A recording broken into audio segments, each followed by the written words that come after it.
Letter in the Wallet by Arnold. Fine, from the Jewish press. When a good Samaritan tracks down the owner of a lost wallet, fate takes over. It was a freezing day, a few years ago, when I stumbled on a wallet in the street. There was no identification inside. Just $3 and a crumpled letter that looked as if it had been carried around for years. The only thing legible on the torn envelope was the return address. I opened the letter and saw that it had been written in 1924, almost 60 years ago. I read it carefully, hoping to find some clue to the identity of the wallet's owner. It was a Dear John letter. The writer, in a delicate script, told the recipient, whose name was Michael, that her mother forbade her to see him again. Nevertheless, she would always love him. It was signed, Hannah. It was a beautiful letter. But there was no way, beyond the name Michael, to identify the owner. So I called information to see if the operator could help. Operator, this is an unusual request. I'm trying to find the owner of a wallet I found. Is there any way you could tell me the phone number for an address that was on a letter in the wallet? The operator gave me her supervisor, who said there was a phone listed at the address, but that she could not give me that number. However, she would call and explain the situation. Then, if the party wanted to talk, she would connect me. I waited a minute, and she came back on the line. I have a woman who will speak with you. I asked the woman if she knew a Hannah. Oh, of course. We bought this house from Hannah's family. Would you know where they could be located now? I asked. Hannah had to place her mother in a nursing home years ago. Maybe the home could help you track down the daughter. The woman gave me the name of the nursing home. I called and found out that Hannah's mother had died. The woman I spoke with gave me an address where she thought Hannah could be reached. Yes, Michael Goldstein was his name. If you find him, tell him I still think of him often. I never did marry. I phoned. The woman who answered explained that Hannah herself was now living in a nursing home. She gave me the number. I called and was told, yes, Hannah is with us. I asked if I could stop by to see her. It was almost 10 p.m. The director said that Hannah might be asleep. But if you want to take a chance, maybe she's in the day room watching television. The director and a guard greeted me at the door of the nursing home. We went up to the third floor and saw the nurse, who told us that Hannah was indeed watching TV. We entered the day room. Hannah was a sweet, silver-haired old-timer with a warm smile and friendly eyes. I told her about the wallet and showed her the letter.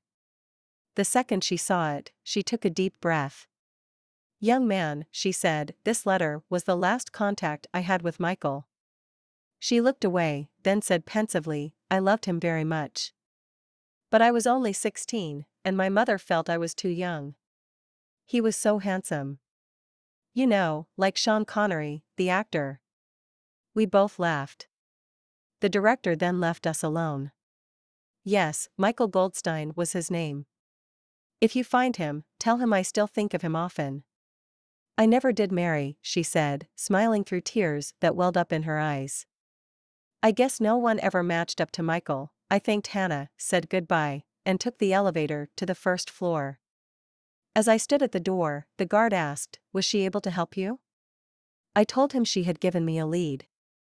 At least I have a last name. But I probably won't pursue it further for a while. I explained that I had spent almost the whole day trying to find the wallet's owner. While we talked, I pulled out the brown leather case with its red lanyard lacing and showed it to the guard. He looked at it and said, hey, I'd know that anywhere. That's Mr. Goldstein's. He's always losing it. I found it in the hall at least 3 times. Who's Mr. Goldstein? I asked. He's one of the old-timers on the 8th floor. That's Mike Goldstein's wallet, for sure. He goes out for a walk, quite often. I thanked the guard and ran back to the director's office to tell him what the guard had said. He accompanied me to the 8th floor. I prayed that Mr. Goldstein would be up. I think he's still in the day room, the nurse said. He likes to read at night. A darling man. We went to the only room that had lights on, and there was a man reading a book. The director asked him if he had lost his wallet. Michael Goldstein looked up, felt his back pocket, and then said, "Goodness, it is missing." This kind gentleman found a wallet. "Could it be yours?" The second he saw it, he smiled with relief. "Yes," he said, "that's it. Must have dropped it this afternoon. I want to give you a reward." "Oh, no thank you," I said. "But I have to tell you something." I read the letter in the hope of finding out who owned the wallet. The smile on his face disappeared. "You read that letter?" "Not only did I read it, I think I know where Hannah is." He grew pale. "Hannah? You know where she is? How is she? Is she still as pretty as she was?" I hesitated. "Please tell me," Michael urged. "She's fine, and just as pretty as when you knew her."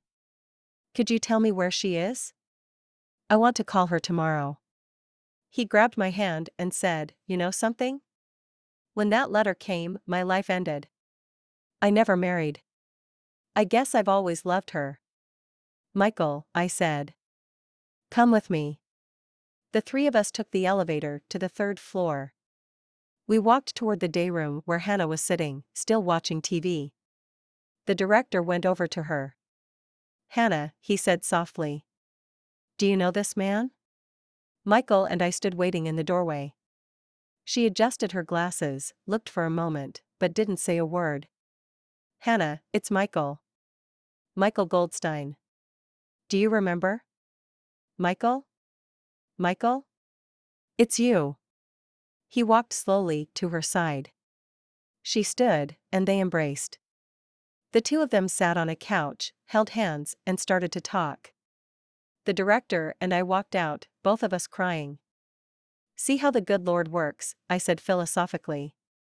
"If it's meant to be, it will be." 3 weeks later, I got a call from the director, who asked, "Can you break away on Sunday to attend a wedding?" He didn't wait for an answer. "Yup, Michael and Hannah are going to tie the knot." It was a lovely wedding, with all the people at the nursing home joining in the celebration. Hannah wore a beige dress and looked beautiful. Michael wore a dark blue suit and stood tall. The home gave them their own room, and if you ever wanted to see a 76-year-old bride and a 78-year-old groom acting like two teenagers, you had to see this couple. A perfect ending for a love affair that had lasted nearly 60 years.